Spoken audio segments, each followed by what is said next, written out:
G'day guys, welcome back to my channel. My name is Wildkard. So, before I get on with whatever this is, alright? I want to tell you a little bit of story. When I was in high school, I didn't learn much. I didn't learn anything from maths. I hardly learned anything from English classes.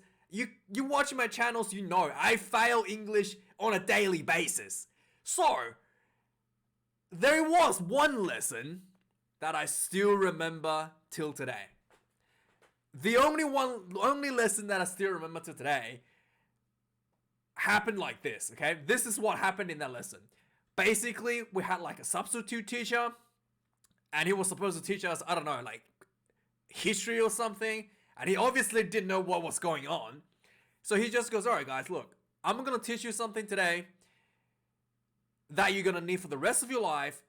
And there's one thing if you want to be rich, if you want to be successful, you just need this one thing. Just one thing that you need. And that's going to make you rich and successful for life. And then, we all heard this. And all of our ears perked up. My ears perked up, right? Like, whoa, I just need one thing? I don't have to learn all these stupid things in maths? Okay, what is it? So I perked up my ears and he said, the one thing you need in life to be successful is resilience. And I thought to myself, what the fuck is resilience? What the fuck is that? So he just left it at that, right? So I had to do homework. I had to go home and Google and find out myself what resilience was. Okay? I was like, wait, I need to know this, because my success in the future, being rich and famous and whatever else, I need to know what this is.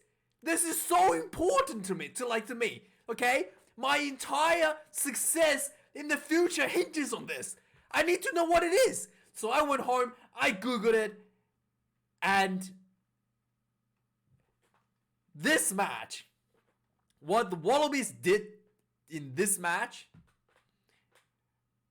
is the perfect example of what resilience is in life. The Wallabies was down. They were down again. And they were down even further deeper into the hole. And then started raining in the hole. And then the English came in and put a dump truck of mud on top of the Wallabies. And you know what they did? They didn't just lay down, buried underneath in the hole. They dug, and they dug their way out. And they found a way to win. That is resilience. No matter how hard you get hit, no matter how difficult the thing is, no matter how things are stacked against you, you push through, you bounce back, you try your best to win. And if you try, you will succeed. That is the perfect definition. This display of rugby is the perfect definition of what resilience is. And this is what, if you want to succeed in life, this is what you need. Resilience. That's the only way. There's no easy way out. That is the only way. And England really had nobody else to blame but themselves. The team let themselves down. The Wallabies, just to give you an idea how bad things were, Quade Cooper injured 5 minutes before, during warm-up, before the match started. He was substituted out by Lolosio. And the game started, didn't go quite well for Wallabies. England firm in control. Tom Banks breaks his arm, like literally his arm broke off and started flailing, right? Like early in the first half. Alan Alatoa, again in the first half, knocks himself out in a tackle. Darcy Swain gets a red card for a retaliation on a hair pull by Johnny Hill from the England side. And his retaliation was a headbutt, a gentle little headbutt on Johnny Hill's. And that's a red card any time of the day. And the Wallabies, and this is not Super Rugby, they don't play 10 minutes in the bin for 20 minutes in the bin for red cards. Had to play pretty much like 60 minutes with 14 players on the field against England. Johnny Hill did get a yellow card for the hair pulling. So yeah, both teams had to play with 14 players at some point, but the Wallabies had to play most of the match with 14 players. And you know what they did? They adjusted, they showed resilience, and they called themselves out of the hole that they were in and won the match. Yeah. And England, on the other hand, despite having a player advantage for most of the match, they were... It almost looked like they felt they won. Once the red card was issued, England thought, hey, we won the game, guys. Owen Farrell was missing his kicks like left and right. And the players were just not really like executing. The defense was a bit poor. The Wallabies were putting on pressure on them, putting on more pressure on the English side with the play in the bin, and England was still able to defend them all. How can you not defend them all with when against like 7 players? Mind-boggling. And also the scrummaging as well. How is England losing the scrummaging when the Wallabies had a play in the bin? I don't know. It was just really, really bad. Like before, the urgency was just not there. And also, Eddie Jones made a huge mistake once again with his bench. I've criticized Eddie Jones quite a bit with his bench usage in the Six Nations. Eddie Jones has trust issues, man. He has trust issues on players. He has he has this rigid structure that he has, and he will follow that structure till death. And basically England had some that really has like 3 debutants on the bench essentially. Instead of putting them on, as you would, 30 minutes, 25 minutes left on the clock to try to finish the game strong with fresh legs, he kept the players on the bench till there was 5 minutes left. And the game was out of reach for England at that point, pretty much. And guess what? The 2 players that came off two of the 3 players that came off the field, 2 debutants, I believe. I think one of them may have played like 1 or 2 games before. One of the guys debuted. First time he touches the ball, what's his name? Number 23, let's get his name up. Actually, yeah, no, he's here. Undell. Harry Undell. He gets on the field. First time he touches the ball, he literally runs through 2 defenders and scores a try. And then in overtime, the second guy that came off the bench, Jack Poviet, scores the try for England in overtime. 2 players that if Eddie had put it on 10, 15 minutes, even 15 minutes, even 20 minutes earlier, this game would have been easily closed out by England. England was just clearly like tired, clearly like the mental focus was dropping in the last 20 minutes of the game when the Wallabies really start taking over. Eddie Jones, no trust on his own bench. Why do you have these players on the bench if you don't trust them to do the job that a bench player is supposed to do? Play 20-25 minutes of the second half minimum. Why do you put them on the bench if you don't trust them to play 20 minutes at least? Why? Even like in the Six Nations, Eddie Jones has kept his players on the bench, resulting in England losing matches because he kept the players on the bench for like almost the entire game. He had he keeps props on the field for 65 minutes. You can clearly see the props were tired. Still keeping them on the field. England has literally lost the matches in the Six Nations earlier this year because of this. And once again, Eddie Jones, no trust on anybody on his own team, keeping these players on the bench till the game is already out of reach. 5 minutes left on the clock. You have to score more than three times. Yeah, let's put them on the field. See what happens. Oh, great. They scored 2 tries. Amazing. But yeah, too late. This really England let themselves down. And Wallabies showed a lot of resilience, called themselves back. I'm very proud of this performance by the Wallabies team.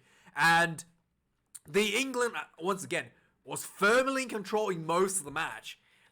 They had a lot of, the England forward pack was looking really dominant.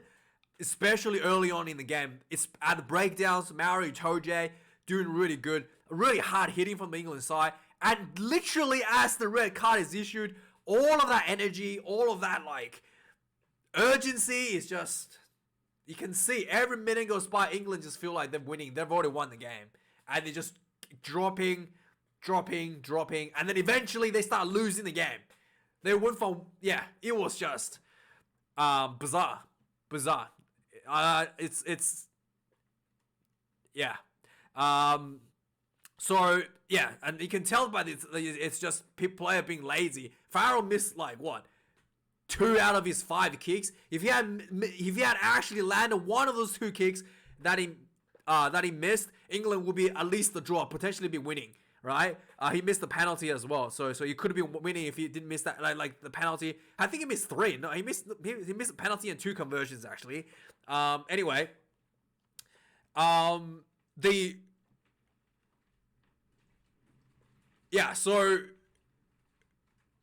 out of all the players that was on the field, I thought Noah Lolosio played really well, stepping in late for Quade Cooper. James O'Connor didn't get to play on the field at all. And I thought, yeah, I was pretty happy with Lolosio. He showed a lot of maturity, controlling the game.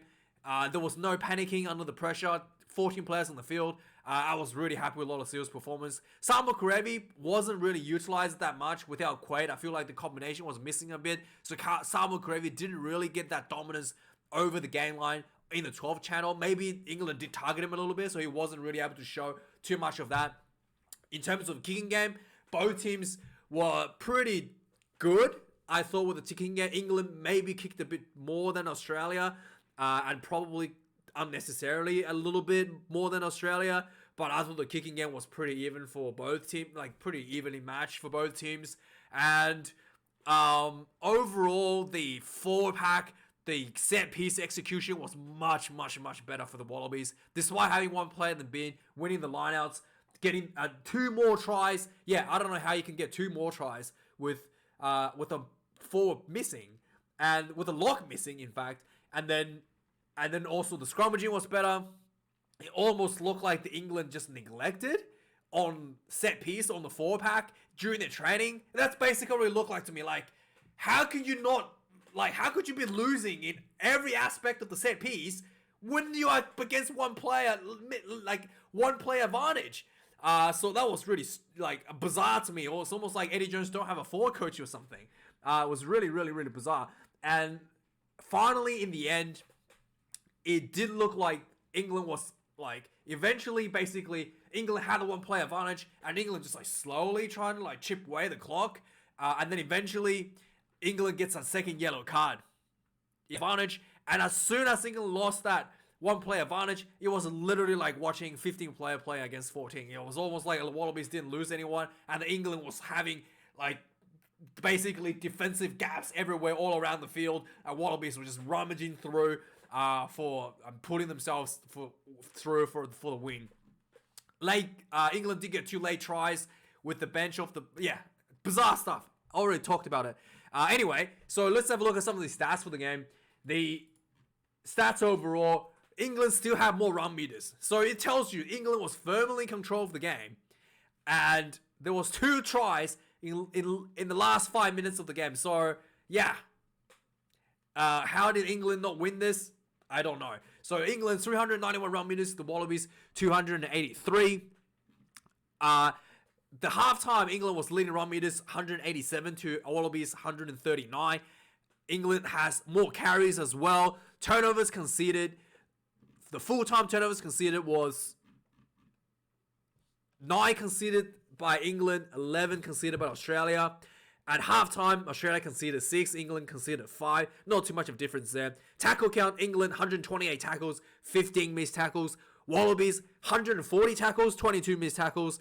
Halftime, Wallabies had to make 74 tackles, 12 missed tackles. England only had to make 56 tackles and 6 missed tackles. So England had to do a bit more defense on the second half, but it wasn't that much of a difference. Conversions missed. Yeah, Owen Farrell missed 3, like I said. Lolosio, perfect kicking all game. He had to do a couple kicks from the sideline, just nails it straight through where Owen Farrell missed.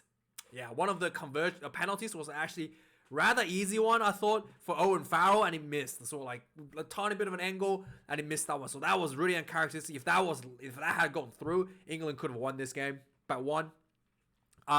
In theory, anyway. But who knows? Maybe if he got that one through, England would have lost even more because Eddie Jones wouldn't put on any of the reserves, and who knows? But yeah, it's all kind of up in the air. So the lineouts, both teams were pretty steady. One lineout assist. I was pretty impressed with Perocchi. Is it Perocchi? How do you say his last name? Perocchi debut. He was actually really, really solid. So both teams was decent. I was expecting Maori Itoje to do quite a bit more work, to do more damage to the Australian lineout, but it was not the case. Especially when Darcy Swang went off, I was like, yeah, no. I was like, man, that's another lineout option that's been taken away from the Wallabies, but it didn't really affect the Wallabies that much at all. That was really, they did what needs to be done to get the lineouts executed, and that's exactly what happened. They executed, and then they just got it out of the way. That was really good. England conceded lost 2 of their own scrums. Yeah, like I don't know how you could be losing 2 of your scrums. It was just really, really poor. 1 red card for the Wallabies, 1 yellow card. The Nolasio got a yellow card like on the 80th minute or something when the game was out of reach for England to win. He was just like cynically deliberate knock on. But England had 2 yellow cards. One was the hair pulling, which resulted in Darcy Swang's retaliation headbutt, which resulted in a yellow card. And then the second yellow card for England, Billy Vunipola, bit of a high shot, unfortunate, to Michael Hooper.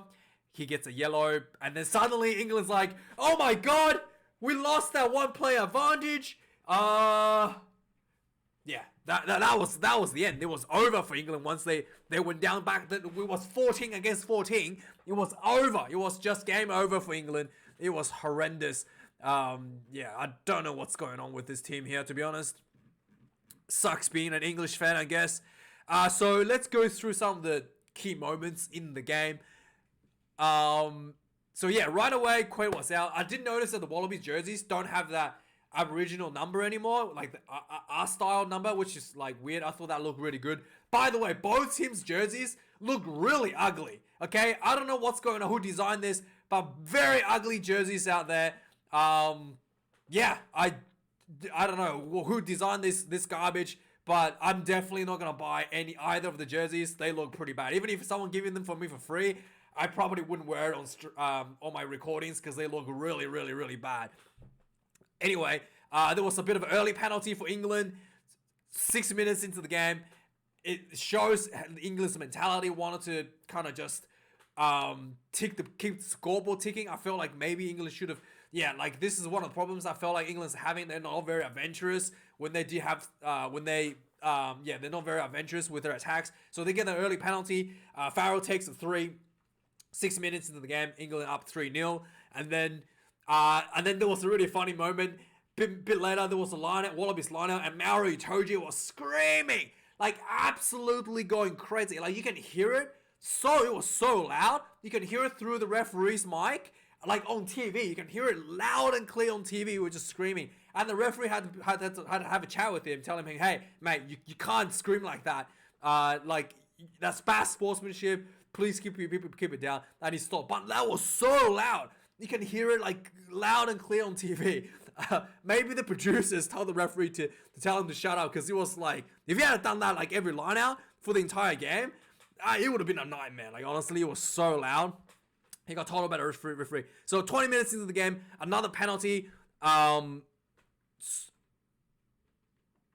Basically Farrell sets up Tom Curry for a nice run. Tom Curry makes a huge break down the center of the field. He gets tackled by the fullback. He throws the ball over the top to, what's his name? Joe Merchant. Merchant was running, bolting. No, Joe Thokanasiga, the big man.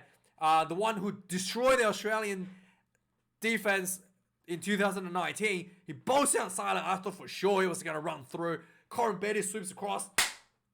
BAM! Stops him on his tracks. Huge hit. Stops him on the tracks. I was like, man, if that was Halapeti, it would have been ran over. But Corin Betty just destroyed him on this tackle. Joe does look a little bit smaller. He lost a bit of physicality due to injury over the last couple of years.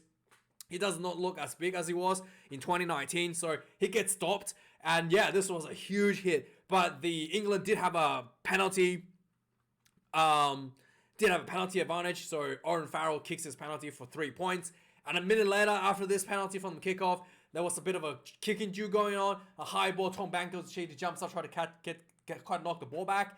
He lands, breaks his own arm. Like, I don't know how you could, he try to pose, and then his arm literally snapped in half. It was pretty brutal. And it looked like, yeah, it was pretty brutal to watch. Snapped his arm. So on the 22nd minute, a huge scrum. Angus Bell did a huge number on the England scrum. Gets a scrum penalty. Australia gets the first opportunity to 3. Nola Lasio gets this one, 3 points to 6. Australia gets on board 22 minutes into the game. Finally, on the 25th minute, Alan Alatoa gets knocked out on a tackle. He smacked his head on the hip of Freddie Stewart. Gets taken off, and that's done for him. And Owen Farrell, so basically Alan Alatoa gets knocked out, right? He was in the rack, and he was caught basically on top of the ball. And the referee penalized him for not rolling away. I mean, he can't roll away. He's knocked out. You can't really blame him. This was an easy kick. Like, pretty much right in front. Tiny bit of an angle. And Owen Farrell misses this one. Yeah, this is really, really uncharacteristic by Owen Farrell. He had been injured for a while, but he did play his club rugby, and it was pretty good in club rugby. And yeah, this is just basically like test rugby, putting a bit of pressure on him, and he's not able to coping with it. Yeah, so he misses this one, and that really come back to hurt England, I guess. On the 32nd minute, Angus Bell gets a short ball from Nick White. I think it was from Nick White. He just charges through a nice gap. And yeah, it was looking really, really good. I was really happy. I was like clapping when he charged through. He got pulled down short, like 10 meters short from the try line. But it was but it was really good. And following this, there was basically it was a penalty against England. The ball gets kicked out for a line out. They set up a more, and this is where, what's his name? The dirty, scummy Johnny Hill pulls Darcy Swain's hair. Darcy Swain was not happy. He gets, as he's getting hair pulled out, his head was like right next to Johnny Hill's like side of his head. You can see it from his lip reading. He says, "Fuck you!" just screaming into his ear, and then he gets like a bit of jersey push. Both press breaks up, and as Darcy Swain's running back to his own try line, he kind of shoulder bumps him, and just a little headbutt onto the back of the head of Johnny Hill. And referee watched that and just went, "Yep, that's a red card." At first, it looked like just a little shoulder bump, but the replay did show he actually connected with the head as well. So there's no argument. That's a red card. Yeah. Johnny also gets sent off for yellow for pulling the hair. But yeah. So it was 14 men against 14 men. And England was just looking like almost like they're waiting for their players to come back onto the field to do something. So England looking very just like cruising. Whereas the Wallabies realizing that they have to capitalize on the time when there's still only 14 players on the England team. So Wallabies really try to push for something happening here. But yeah, so both teams, you can see it, the difference. Wallabies was playing with a bit of urgency, whilst England was just like, yeah, whatever, we're happy to just try to cruise through. So Wallabies gets a penalty just in front of England's goal. Tom Curry, ill discipline on the breakdown. Wallabies kicks 3. Halftime score, 6 points to 6. And Wallabies gets that 3 points was quite important because everybody's kind of thinking like once England gets their play back onto the field, Wallabies, it's pretty much going to be game over for Wallabies. And I guess that's probably how England felt at halftime. Second half starts. Immediately Wallabies still like has more urgency. 2 minutes into the second half, Wallabies gets another penalty. They kicks for another 3. 9 points to 6. Wallabies pulls ahead 9 points to 6, right? And now you're kind of thinking England's going to get a play back on the field shortly. Wallabies surely going to need more than 3 points to hold on to this. Sure enough, just before England was... so basically on the... basically, as soon as England get their players back, on the 48th minute, England starts to try to push on pressure to go for those tries. They get a penalty, they kick the kickable penalty, they go for the 5-meter line out, they go for a more, no good. They kick the ball back out again, go for they get a penalty advantage, go for another more, and this time the more works. Ellis Genge gets the ball at the back of the more. The more kind of rolls, he sees the gap, runs through it, just darts towards the gap. He had a few players behind him, pushing him through. England gets a try on the 48th minute. Owen Farrell misses his conversion, so England only ahead 11 points to 9. But now the England's back in full strength. It's starting to look really good for England. On the 54th minute, England's really starting to look like they're putting some physical dominance as well. They start to winning on the breakdowns, winning the collision. England start really looking really good with that one player advantage early into the second half. England was able to basically, consistently get over the advantage line, and they were putting a lot of pressure on the Wallabies defense. The England was had an opportunity, like another opportunity, shortly after around the 55 minutes or so into the game. They had basically had Billy Vunipola run down the sideline. He tries to almost he got pushed out. He's about to get pushed out 5 meters short. He throws the ball back in. Matt Phillip kind of like had to knock the ball, like hits Matt Phillip, and the ball goes into touch. So England has done a 5-meter line out. Considering they just scored a more for 5-meter line out before, this was looking really bad. The ball comes down, the ball gets stuffed. England tries to run the ball in, crash the ball through. Michael Hooper gets a turnover at the breakdown. Huge turnover. Diffuses the situation. On the 59th minute, again, England was putting a lot of pressure. They put up a high ball. Noah Lolesio couldn't catch it, let the ball bounce, and England gets flood the breakdown, gets the tackle. Jem Sleeper tries to push the ball back, but England gets the breakdown, turnover, penalty. Jamie George gets this one, so England. I feel like this is the turning point for England. They should have gone for the try, considering the Australian has a player in the bin. And you are, even if you kick 3 points here, you are still one converted try. You're still only 5 points ahead. You can still get, you're not out of reach by any means. They should have gone for a try here. But England, this is just where England just go, all right, guys, job done. We're gonna have one player advantage. Let's go for 3 points. So they opt for 3 points here, and this is the turning point. England kicks this 3, 9 points to 14. This is a clear turning point. So England kicks this 3. Wallabies kickoff, right? The kickoff comes in. Corin Betty bolts down the field, catches the kickoff, turns the ball over, and Wallabies basically, England basically tackles him. It's like a more going on, and the Wallabies going forward basically ended up being a scrum for the Wallabies. And the scrum dominance for the Wallabies, the ball comes out. Basically, Wallabies just start crashing through. It did not look like Wallabies had a one player missing. Just hard physicality running through, getting really close to try line. Ball comes out. Wallabies utilize the full length of the field, spreads the ball out wide with momentum going forward.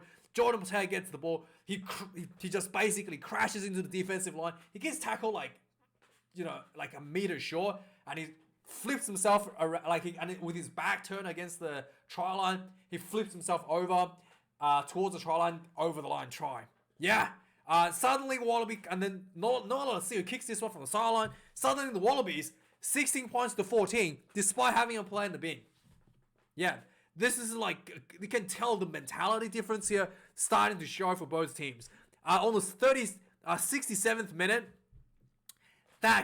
England still feels like they had that guaranteed win because of the one player advantage. And that was out of the way. On the 67th minute, Billy Vunipola goes in for a tackle, smacks Hooper in the head, yellow card. And suddenly, it's done. England lost that one player advantage. And unlike Australians, where they have resilience when they're down, you're losing, you're playing against 14 players in the Australian team. You're not disadvantaged in any shape or form. But the English team was mentally shattered by the fact that they lost Billy Vunipola. And you can just see the team just went, down a cliff. On the 68th minute, the Wallabies just starting to feel momentum, pounding English defense. This little grubber kick behind by Wallabies inside the English 22. The Jordy Patel was like chasing. Freddie Stewart catches the ball, had to basically gets tackled gets tackled off the sideline, like off the sideline, like just before in front of the try line. So it's gets pushed out, and then Wallabies gets a 5-meter line out. And then the line out comes in. Really standard Brumbies play. Moore and Faianga, the man that scores the most tries for the Brumbies, gets the ball perfectly executed. He sees the gap as the Morse going forward, peels off, barges himself through for a try. He's done this so many times. And suddenly Wallabies are up 23 points to 14. You feel like England is the team that's got a red card here.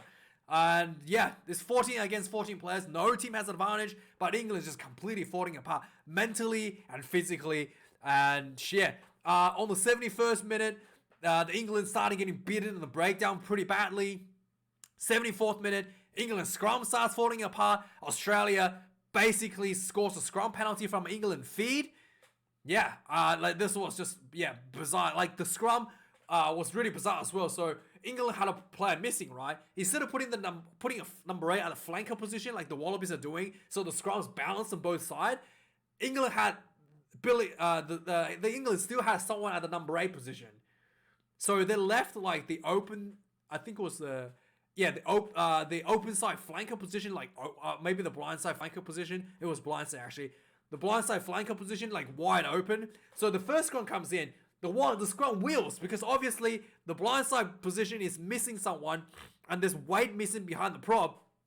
So the scrum wheels and the scrum goes down. The referee says call a reset. Once this happened, they should have put the number 8 to the flanker position, right? It's just like basic stuff. And they did not do that. England did not put their number 8 into that blindside flanker position. So second time scrum comes in, exactly the same thing happened. The blindside gets folded in, and then England scrum just gets demolished on their own feed. Wallabies gets a penalty, turns the ball over.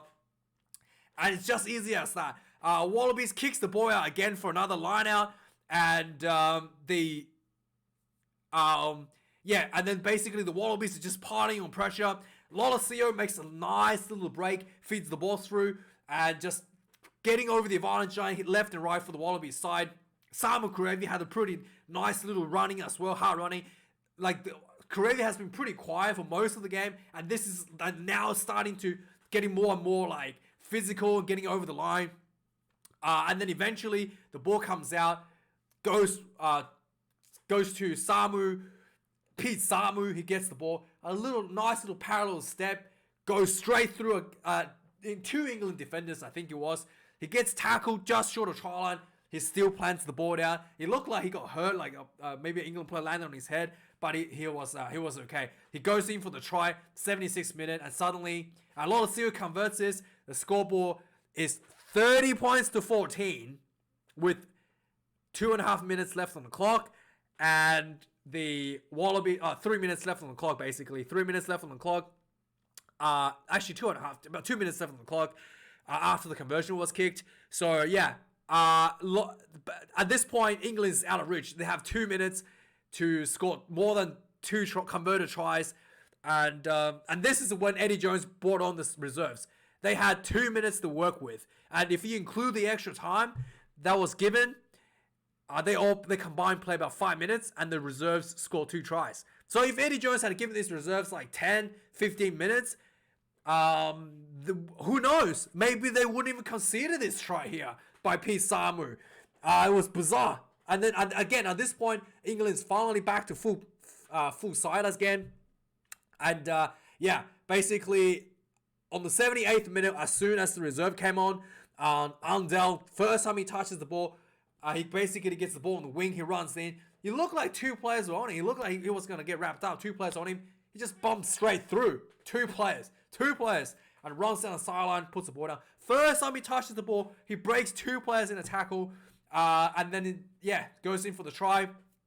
And then Owen Farrell finally pulls himself together, slots this one from the sideline. A quick kick too. England still has a chance for a kickoff. So the ball kicks off. England gets the ball. They try to run the ball out of their own half. Noah Lasil, deliberate knock on. Yellow cards. So suddenly England's playing against 13 players, playing rugby league side. And then basically start running in against Australia. They kick the ball out for a line out. And then they just start running the ball against Australia. And then eventually another guy coming off the bench. Like I said, I think Van Povier. I don't know how to say his. I think that's his. I'm not sure how to say his last name. Povier. Not Joe Merchant. This one, Jack Van Povier. I think that's how it should sound. Povier sounds better. Anyway, Jack Van Povier gets the ball. He runs in for a try on the 82nd minute. Owen Farrell converts this one. Final score: 30 points to 28. Too late for England to come back from that deficit. And the scoreboard does not reflect how England played. It should have been a bigger gap, but I feel like the Wallabies did probably that, playing with 14 players did eventually catch up with them. But yeah, still too little too late for the English side to bring themselves back into the game. 30 points to 28. I was very proud. 36 minutes review. I'm going to turn this off. Thank you for watching. Like, comment, subscribe. And see you guys later for the Springboks game. Cheers.